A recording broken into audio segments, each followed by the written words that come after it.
Dumaan na rin ba sa timeline mo ang balita tungkol sa dalagang natagpuan na nakabaon sa buhangin sa Capitol Beach Front sa Pangasinan? 20 anyos na dalagang nawawala at natagpo ang patay at nakabaon sa buhangin sa baybayin ng Lingayen, Pangasinan. Trending at pinag-uusapan ngayon ang karumal-dumal na sinapit ng college student na si Evelyn Salting nito lamang mga nakaraang araw. Ang pangyayari ay isa sa mga mainit na pinag-uusapan ngayon hindi lamang sa mga pahayagan, social media at grupo ng mga kabataan.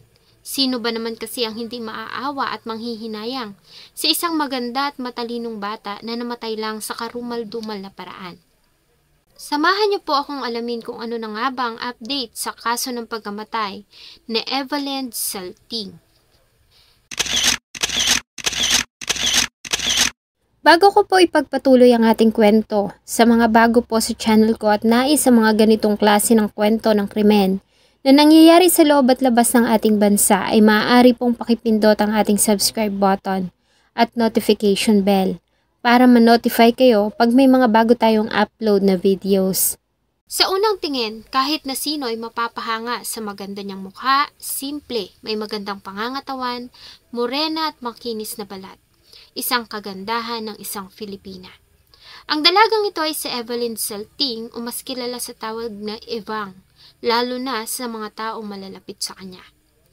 Bata pa lang si Evelyn ay mahilig na ito sa tabing dagat. Sa Anda, Pangasinan na kasi ito lumaki at ang Anda ay kilala sa magaganda at mapuputing dalampasigan. Lumaki si Evang na puno ng pagmamahal ng pamilya, lalo na ng kanyang mga magulang at kapatid.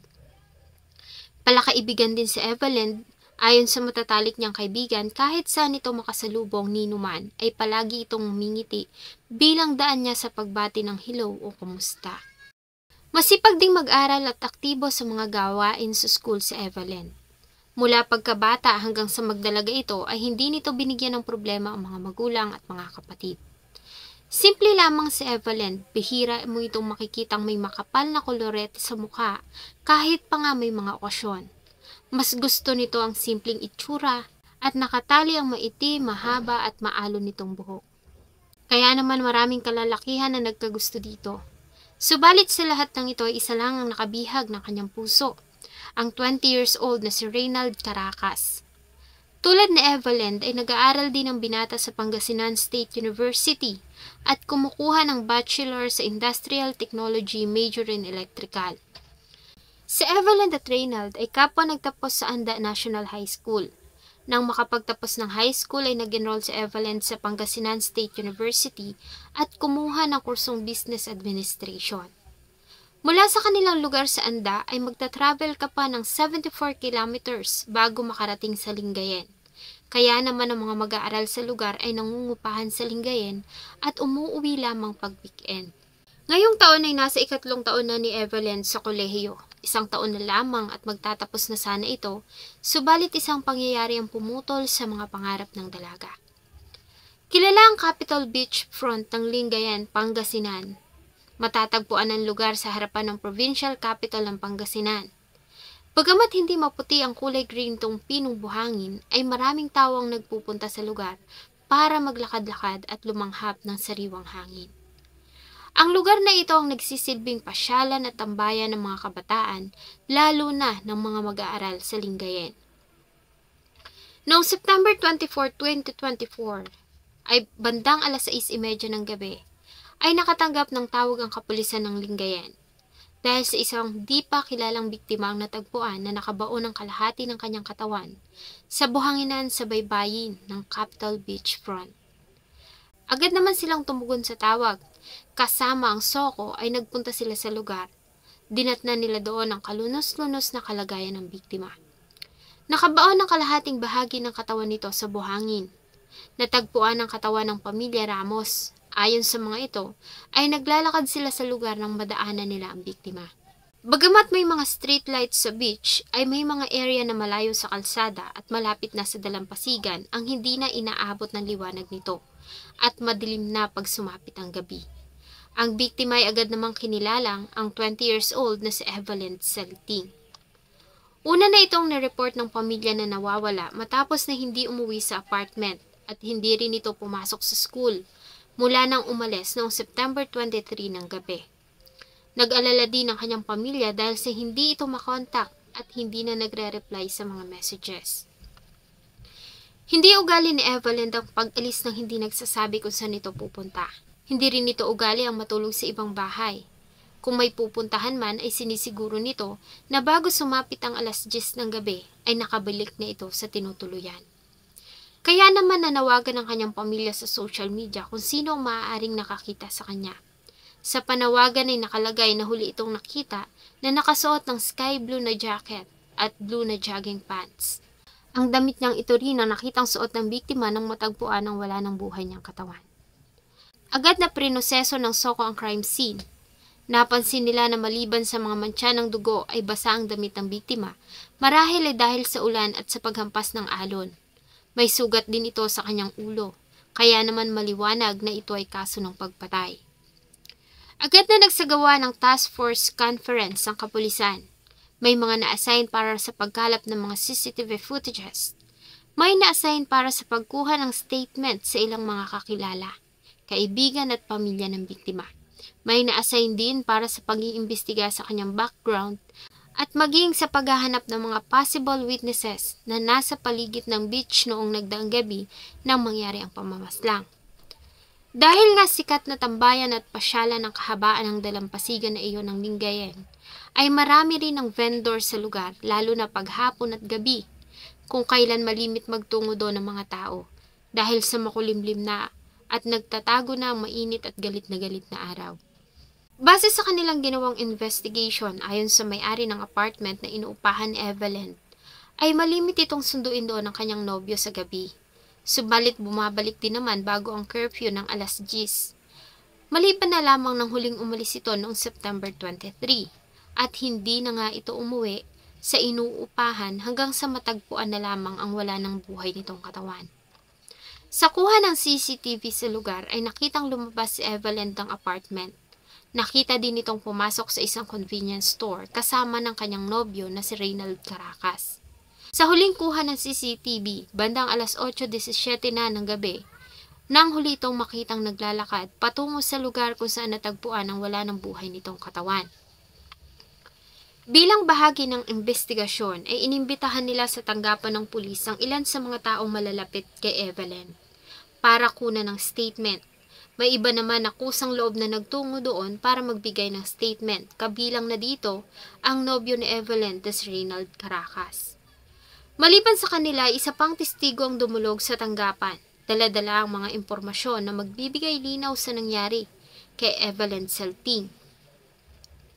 Ayon sa salaysay ng testigo, ay nasa lugar siya noong September 23, 2024 ng gabi.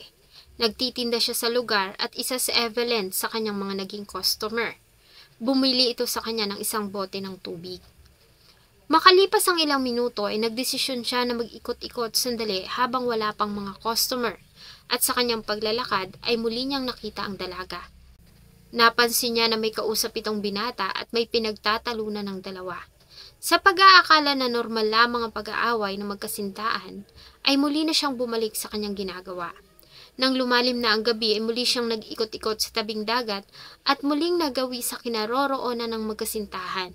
Subalit nagtaka siya dahil sa nakita niya na ang dalaga na si Evelyn ay nakahiga na sa buhangin, samantalang ang lalaki naman ay nagkukukay.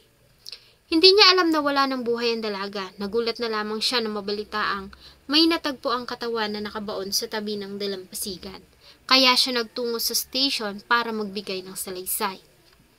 Doon din ay positibo nitong itinuro ang kasintahan ni Evelyn, si Reynald Caracas. Kaya naman ang mga sandali ding iyon ay agad nilang binasahan ng Miranda rights at inaresto si Reynald Caracas. Maliban dito sa mga huling palitan ng mensahe ng magkasintahan ay napag-alaman ng mga investigador na ang dalawa ay may hindi pagkakaunawaan.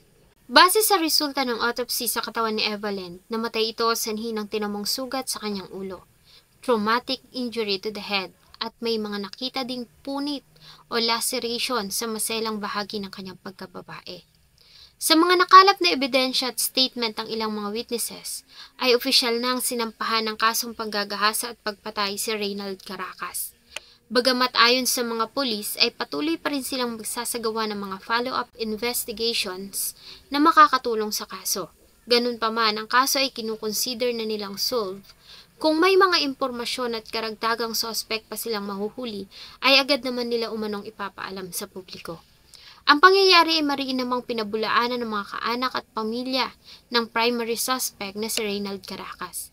Ayon sa kanyang pamilya ay mabait na bata, mabuting kapatid at anak si Reynald. Wala itong nakakaaway at hindi nasasangkot sa mga gulo.